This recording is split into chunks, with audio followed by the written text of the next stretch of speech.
Mick Foley, good morning.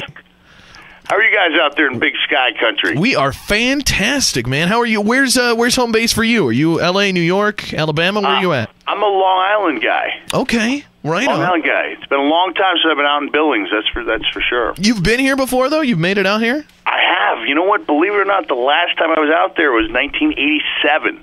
Wow. I never hit Montana when I was with WWE. It's crazy to think that somebody like you that's been through the physical stuff that you've been through has a memory that sharp that you can remember the year that you were out here. I can't even remember. I've lived here my whole life, and I forgot the last time I was here. I can remember details of the trip. Our Winnebago lost power in Yellowstone, and lost the brakes, and so we crashed. Dominic DiNucci, my mentor, went down to the creek and disposed of his underwear, which were no longer suitable for using. And then I got stuck with the bill because my mom and dad had given me a credit card in case of emergencies. So somebody out there still owes me 300 big ones. That's craziness. We're talking to Mick Foley from Impact Wrestling. That's a change right there. People might think like, no, he's from TNA. Well, TNA is now Impact, right? Yeah, that's right. I mean, I think it's a great change. I'm doing these 2 media days in New York City, and I was really proud to walk around with my ill-fitting sports coat and my Impact Wrestling T-shirt. Prouder of the T-shirt than the sports coat. Yeah, that's what the sport coat on Mick Foley might not be your thing. But the truth is, when I was wearing the TNA T-shirt, first of all, I had to really emphasize the N, TNA. It was just a big question mark for people. It was, meaningless if people didn't know exactly what the brand was. Yeah. Whereas here, Impact Wrestling is pretty self-explanatory. Well, and so I've got, my producer is a huge fan of anything wrestling, and he's saying, he said there's a lot of hubbub in the business that it's like TNA finally made, a mark, their name was getting bigger, and then right when they're starting to climb up, they totally changed the name, and he's thinking that people, he's worried that now it's just going to be completely lost and not have a chance up against WWE. Well, I don't think so, because WWE was WWF until about 7 years ago, and they lost a brutal legal battle to the World Wildlife Fund, and they were able to turn that around within a short period of time, to the point where now you say WWF, people, no, you mean WWE.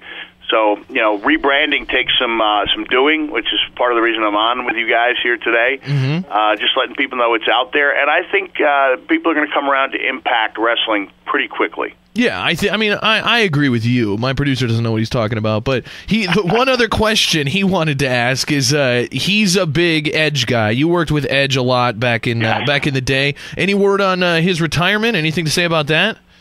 The only regret I have is that I watched the show. I tuned in, and he was already out in the ring, and he was already kind of teary-eyed, calling it a career. And so, oh my God! And I was supposed to go downstairs to go to this USO gala where I was actually wearing a tuxedo, so I had some personal grooming to attend to, and I sent out a quick tweet that said, "A sad day for wrestling, but what an amazing career for Edge." Proud to have been his opponent, his partner, his friend. And by the time I got back from the gala, I had all these messages that thought Edge had died. As if they didn't watch the show, it sounded like I was eulogizing him. And so I had to send out an apology. You know what? That's a tough time. I hope that he'll reach out to me. He changes his phone number like every 3 weeks, so the one I had on him was not current. But if he would like some guidance as to how to carry on, and I would be glad to provide it to him. Well, there you go. Is that weird for you? Because you're still in the business. You're still working hard. You're writing books, you're wrestling, you're working with these causes. Is it weird to see somebody so early in their career, essentially, compared to you, just get out of the game? Well, he'd been in it.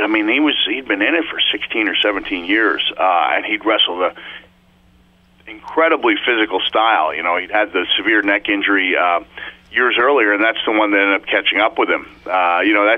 Wrestling's a great business, but it's not particularly good on certain body parts, and the neck is one of them. Yeah, definitely. I can understand that. How's it going for you, wrestling-wise? Are you leaving anytime soon? Are you having a great time, or what's your situation? Well, I think I'm done with the actual wrestling. You never say never, because I did say never 11 years ago.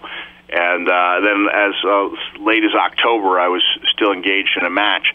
So you never say never, but I like being part of the show. I came back on last week on Impact, and I think I made an impact. I had a pretty good verbal confrontation with Hulk Hogan, and I hope that I can be of help to the younger guys, especially the guys we call our X division, who are incredibly athletic guys who, in my opinion, haven't gotten the type of attention they deserve in the past few years. That's cool. We had Chris Jericho on a while ago, and in his last book, he points out in the book that you've never beat him. Is there? Hold on, I think we have. I didn't hear that. Some kind of problem here that tell me there's some. What did you say about Jericho? There's some fuzz there. I was wondering. We're breaking up. We're breaking. Is there any real life drama there, or is that the business? No, it's I wrote the foreword to Chris's book, which I thought was a gutsy move on his part because he was a WWE guy who easily could have gone to anybody there and asked them, and he wanted me to do it. And I thought I did a pretty good job and did it in a humorous way. And it was, I guess I was like his Al Snow. I was to him what Al Snow was to me, was like that constant, the constant repetition of, the one-upsmanship. So no, I never beat him, but I have to count my victories as moral ones, and when he beat me for the first time in St. Louis with my own book, because it was a heavy book, it would knock out any man. Yeah. I said, I got up, and I think I chased him off, and I said, Jericho, you want a piece of me? And it was at a Walmart. It was an afternoon show. So I said, I'll be at the Walmart at 7 p.m. signing copies of my book, and I gave the address and everything. I'll be at the Walmart, 272 Wabash Street. St. Louis, and we had the biggest book signing I've ever been a part of. So who got the last laugh there? Exactly. It's all working out for you. Mick Foley, Impact Wrestling. You got to check it out. The name change. Make note of that. And Mick, it's always good to talk to you, man. And hopefully you'll make it out here for a little vacation or something. I was just thinking about Billings. I think the chance of my wife listening are pretty remote. And the girl I'm talking about lives in Dallas now. She was a University of Dallas student. And just a couple of days ago, I was like, what happened there? Like, I remember I actually, I kissed her goodbye. Like, we had definite sparks. It just never happened. I don't think I followed up on it or something. Well, now's the time. Oh, man. But now she's got, 3 kids. Yeah. It's I think 1989 would have been the time for that one. You're probably right. Mick Foley, you can check it out Thursdays on Spike Impact Wrestling. Mick, it's been great talking to you. As somebody just texted in, you are a legend, man. So thanks so much for being on the show, Mick. Have a great one. Hey, thank you. I appreciate it. The Big J Show. Weekday mornings from 6 till 10 on Billings' #1 hit music station, Hot 101.9.